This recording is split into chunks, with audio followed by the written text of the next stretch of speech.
Mike is really well known to all of you. He's the CEO of ANZ Bank, and I must say, if you had been here earlier in the day, Mike, you would have heard how pleased we were and how much response we've been given to the sponsorship that ANZ has and support that ANZ had given to the session and to this whole conference, in fact. Well, Mike came to Australia from HSBC, one of the world's, in fact, I suspect the world's largest bank, but I'll get a nod if that's correct or a kick if it's wrong, from Hong Kong. And there he had, my recollection is, running one of 3 divisions, but the division was the most profitable. I think probably produced all of the profit for HSBC, or a very good share of it, before he came to Australia. He's come to Australia and running the ANZ Bank, and has quite clearly, quite uniquely, focused once again back on the opportunities in Australia. And he's pursued that with a passion. And I think if anybody's got the passion to take on that sort of corporate commitment, it certainly has to be innovative, and that's what he's going to talk about to us. Mike, thank you very much for being with us. Thanks.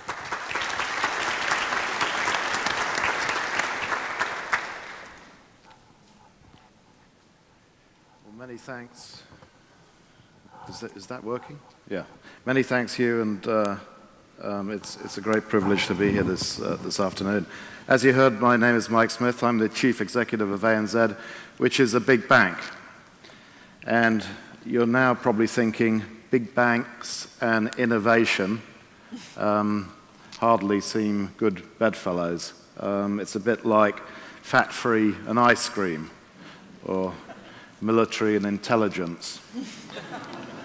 Or perhaps the best one is European and Union.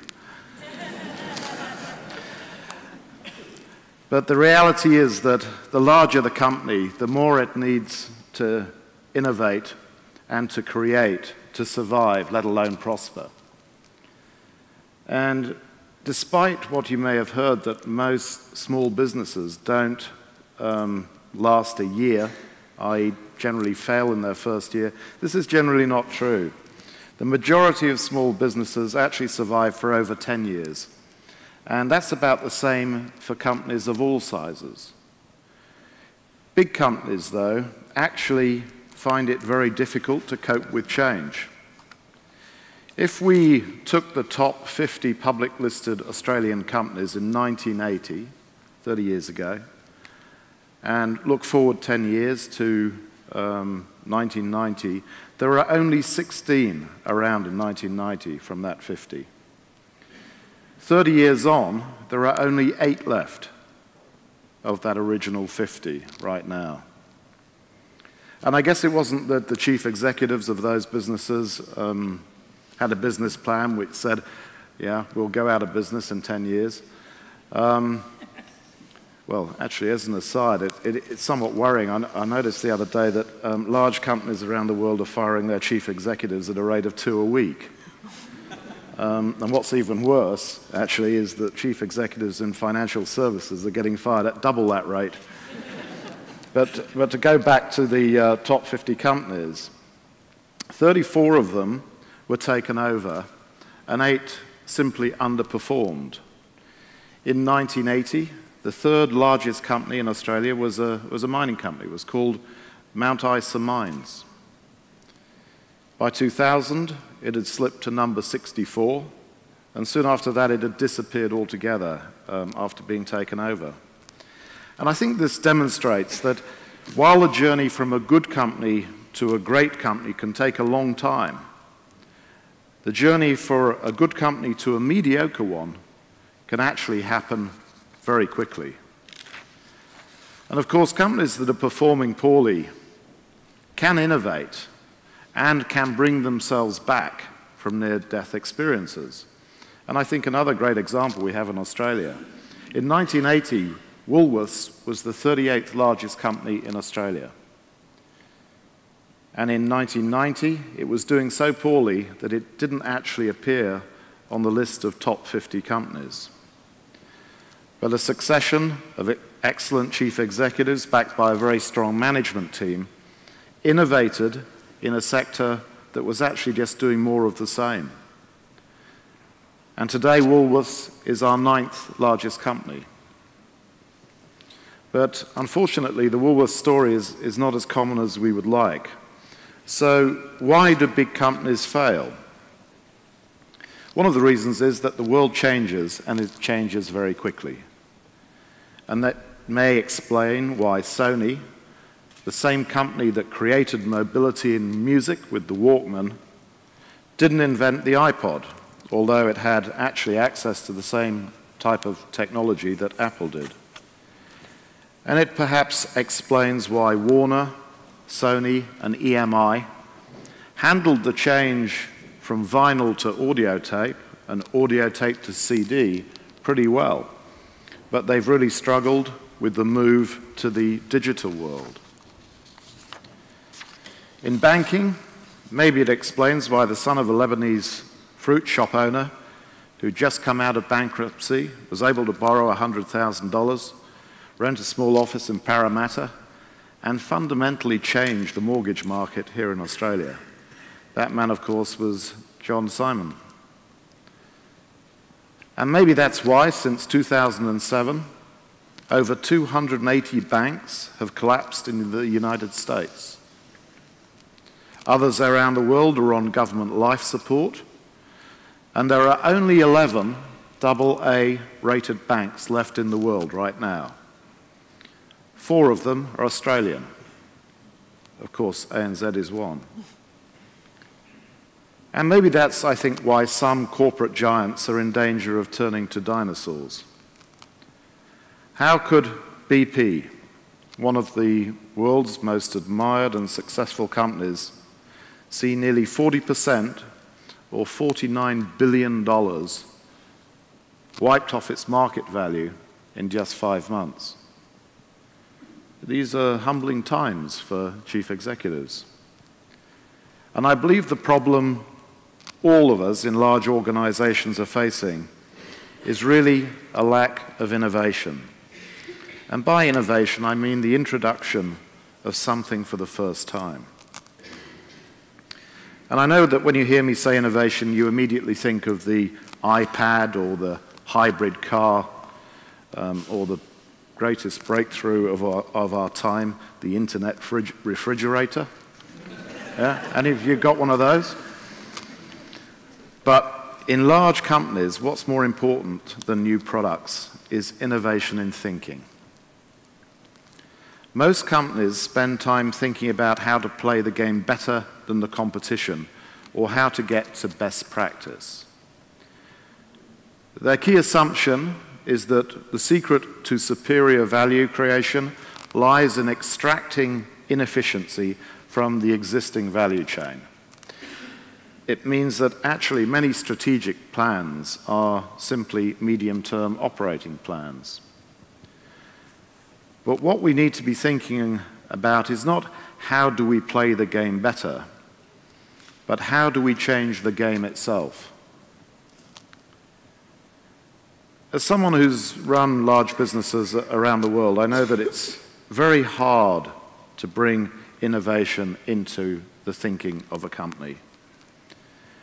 Many corporate change programs are simply an excuse for executive entertainment, something that enables everybody involved, staff and managers alike to say that, yeah, we've been on the change program, so we must have changed.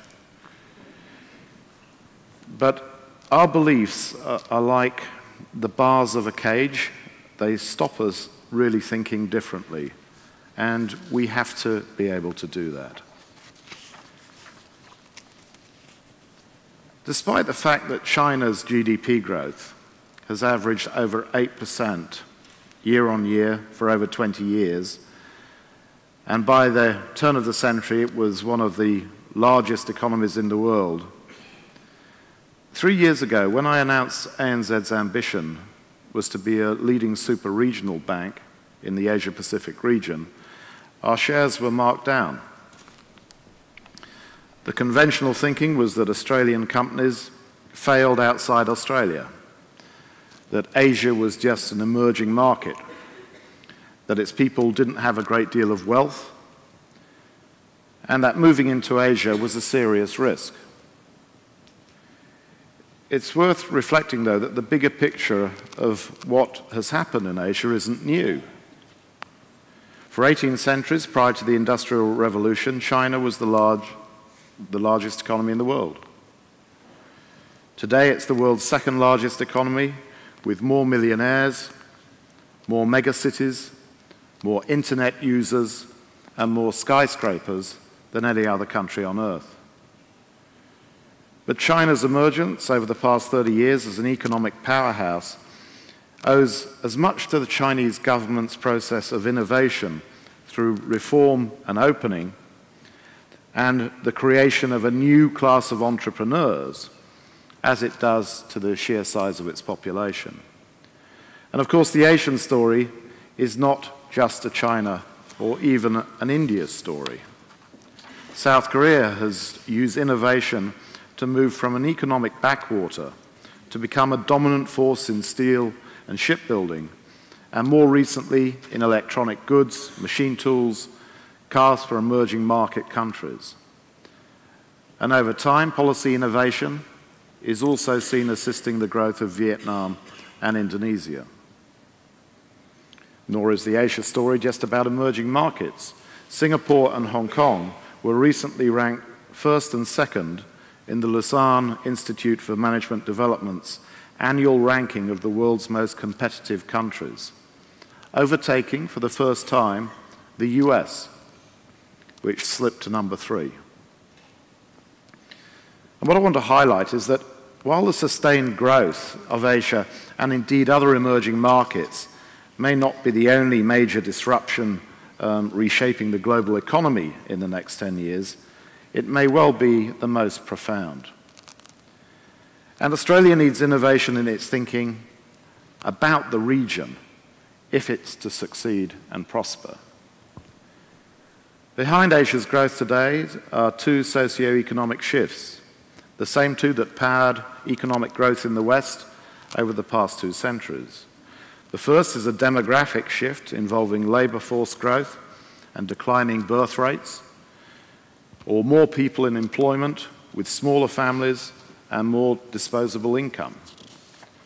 The second is the largest urban migration in history, in which it's underway, with nearly 1.5 million people around the world moving to cities every week. In 10 years' time, China will have 15 cities, each with more people than live in Australia, and a further 22 cities with a population of more than 10 million people each. This is unleashing huge productivity gains as people move from rural to urban jobs and turn their countries into manufacturing and service powerhouses. In the next decade, economies in Asia are going to rapidly evolve from the current role as a supplier of low-cost goods and services to become significant suppliers of capital, talent and innovation. Of course, the market here in Australia is now opening its eyes to this shift, and I like to think that ANZ has helped put some of the runs on the board. We're one of the fastest growing banks in Asia, the 4th largest international bank in the region, and we have access recently to over $10 billion in Asian savings to support our global funding task. And our share price, for the first time since we set out our aspiration at the end of 2007, is now outperforming our peers. But the point is that our critics in 2007 now see not the risks of a strategy which engages with Asia, but the risks of having a strategy that doesn't engage with Asia. Of course, in business, while innovation in thinking might be difficult, I read a quote recently which went along the lines of, "Ideas are 2 a penny, but perfection is in their execution." I think despite the blindingly obvious staring us in the face sometimes, it's also very difficult to mobilize ourselves around new ideas. You know the saying that, that points to our thinking that it's not going to change? For years before the global financial crisis, we heard people say This time it's different. Technology has changed everything. Debt is good. And all that despite the fact that for 600 years the cycle of boom and bust has been the same. In large organizations, we have a tendency, I think, to move the deck chairs rather than to fundamentally innovate. Most companies stick to a model of relatively autonomous business units, or to use the technical term, silos. Silos stifle innovation and create, I think, that most popular of business contests, the turf war. But we're at a time where the world, and not only the business world, actually needs new thinking. Today, what is going to make the difference is not the strategic planning system or even the strategic planning department, but the intellectual strength and capacity for innovative thinking amongst our top leaders. These are the people whose responsibility it is to think longer term and to sense the new game. The ability to see and communicate the burning opportunity as well as the burning platform. In other words, they will have the strategic credibility to lead an organization or a nation in a new and uncharted direction. This requires fundamentally different abilities from those linked to short or medium-term operating plans. It requires a move from improving the process to a process of discovery. The capacity to create new business and industry models, to build new organizational structures and capabilities that respond to tomorrow's environment. I might add here that it also takes a lot of courage to give customers and staff a voice. And as importantly, to actually respond to them. It isn't easy to listen to activists who are telling us, or telling you something about the future and the impact it may have on your company, particularly if you don't want to hear that message. This idea of needing courage to innovate and courage to collaborate is not new. The convenient myth is that only small companies or small organizations inside companies can create innovations. The other myth is that only innovative companies in cutting-edge industries can really innovate. But again, looking back to those who survived in Australia, if you look at our stock exchange since 1901, there are companies that have survived, like the Australian Gaslight Company, the Colonial Sugar Refining Company, the Broken Hill Proprietary Company, companies that have reinvented themselves. So what does an organization need to create the environment and the leaders who can successfully innovate? First, you need a shared mindset. Leaders across the organization have to have deeply held common views about the ambition and the direction of the organization as a whole.